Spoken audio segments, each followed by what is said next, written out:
different. I thought I wanted to be a teacher, and learned quickly that that is made for saints, and I was not one of them. um,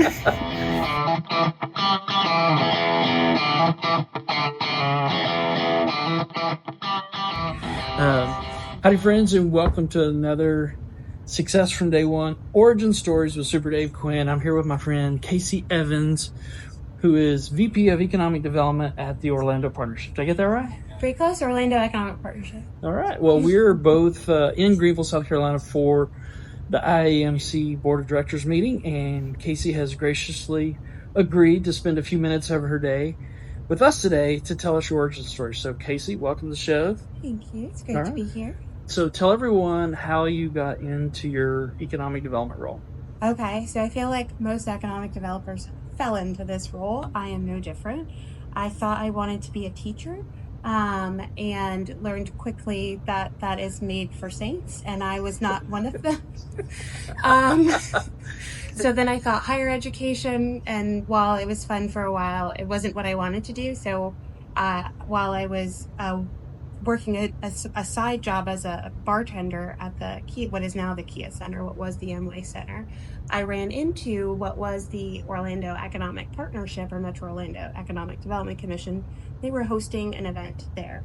And so wait, you're bartending for an event that Yep. the Economic Development Partnership is hosting. Okay, Yes. I got it. So they were hosting a bunch of their partners in a suite for a magic game. And I was talking to them all about who they were and what they do, and I was like, that's a job?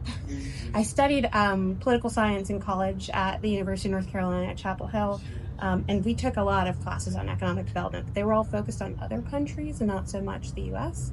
And so I had no concept of what economic development in the U.S. looked like, so that was an interesting thing, and they were like, you should come work for us.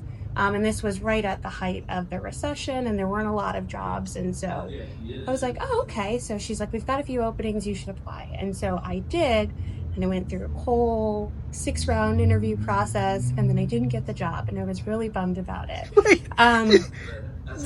You're bummed me out. I'm like, this is such a dream thing. And then, I didn't get the job. It didn't get the job. But it made me realize how badly I wanted it, but how disappointed I was that I didn't get it. And so I started reaching out to a bunch of other economic development groups to see if they were hiring. And I saw 2 of them had 2 internships posted. And so I applied, and I got one of the internships, only to find out after he offered me the internship that because I had literally just graduated, I was no longer eligible to be an intern. So he also rescinded that internship. And I was like, all right, this is just a sign that I just have to keep going. And so I let it rest for a bit, and I kept looking, and I had set alerts for job postings, and the Orlando Economic Partnership the EDC at the time had reached back out to me, and they're like, we have another position, and this time you're perfect for it, and so just please come back and apply again. And so I did, and then I got that job, and I started on more of their, bringing in new investors in the organization. I had to work my way into the economic development team, but I got to learn all facets of the organization. I've worked on every team, and it's been pretty awesome since then. So your start at Orlando, when you actually did get hired, wasn't actually on the economic development side. It was on the recruitment of new companies into the investment of the organization. Okay. And so what was the education like up until you got over on the economic development side? Like, how long of a period did you have to work your way? So I would say I was probably 4 or 5 years before I made my way over to the economic development team. But actually, it was kind of a blessing, because I learned, I was on how to bring in and drive that revenue of why people should invest in our organization and what our organization does holistically as a whole to be able to sell it. And then I moved from that team to work what we called special projects for the president, which was kind of any long-term strategic economic development projects. So they were looking to bring a downtown campus to the area, or they were looking to build up a semiconductor cluster in the region. And so how can we push those forward? And some of their legislative priorities fell under that as well. So I got to see that side of the organization. But the best part is you work hand in hand with the board, so I got to learn a lot from a lot of really important CEOs in our region. You're sitting in a room I was sitting in a room that most people don't get to be in. Yeah. So I got to be a fly on the wall of some pretty amazing conversations and absorb a lot of information and really hear from businesses what mattered to them and why they were What a choosing golden to be there. opportunity. It was amazing. I'm not gonna lie, it was the best education to just be able to sit in those rooms and just listen. And then I moved over to the research team, helping, not research so much as lead generation. So we didn't have a lead generation program at the time. We were using third-party companies to help us generate leads, and I was looking at the cost for that while I was on the special projects team. It was like, that's kind of weird. And so when you weren't seeing the ROI, or you kind of see that. So when I got the opportunity to come on to the economic development team and help them with lead generation, I was like, yes, this is my chance, because I already know this other stuff and it helped bring leads in from the other side of the house.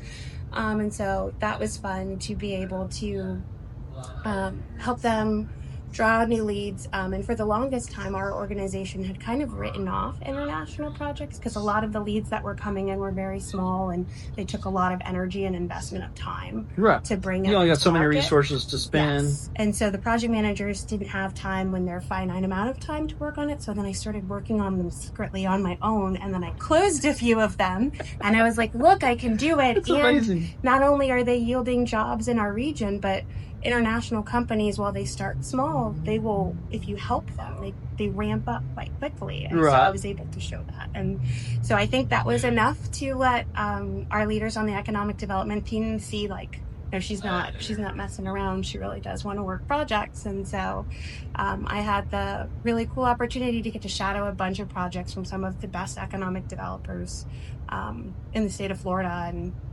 just really learn a ton from them.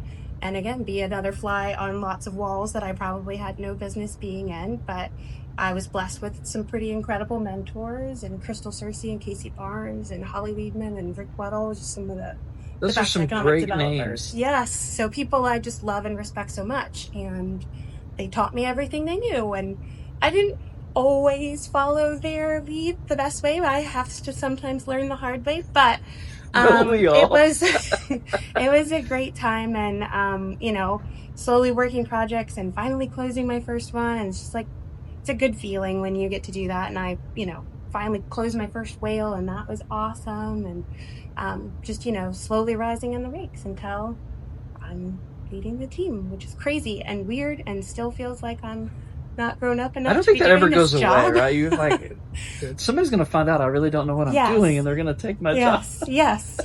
So, well, you are one of the best. You've made a phenomenal difference here at IAMC, and you're always so giving.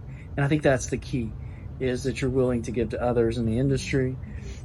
If you had a tip, or if you had something for a young economic developer or someone who's pursuing this, what's been something that has allowed you to be successful? What's the thing that they need to really take to heart? I mean, I think for me, it's just that grit, that don't take the no. You're going to get a lot of no's before you get the yes. And quite literally, I got a lot of no's. Most people would have taken that as a sign not to do this. Yeah, no, I think and you'll learn in life as you get older, right? You'll get a no. It's the no's that haunt you, that you feel in your gut and your heart, like you're sad about it. You wish it hadn't been a no, that you're like, that's the thing. Like, if I'm still thinking about it days later, weeks later, there was something in that I wanted. So I took a lot of time to think through what it was. And for me, economic development kind of compiles everything that I love. I get to help people every day. I get to listen to companies and problem solve. I love problem solving. I get to learn from some of the greatest people. I am just a lifelong obsessed learner, and I know we all have our quirks and things we need to work on, and I have all of these lofty things that I would love to be great at one day, that I am very self-aware enough to know that I'm not yet, but I get to see the people every day are great at those things. And I feel like the more that I'm around them, and the more I get to hear from them and learn from them, the better chance that I'll have at maybe one day actually getting, even if I got 10% to where they're at, it would be pretty impressive. I love that attitude. So just don't give up. Don't take the no. If that no is haunting you, it's for a reason, and dig into that a little bit and figure out what it was about that opportunity that you wanted so much. So I would say just keep moving forward. I love it. Casey, thank you for your time. Thank you for agreeing to do this kind of just literally, I asked you and you jumped in. That is who you are, and I love that attitude. So thank you for doing that. Thank you guys for hanging out with us. We'll see you again. Make it a great day.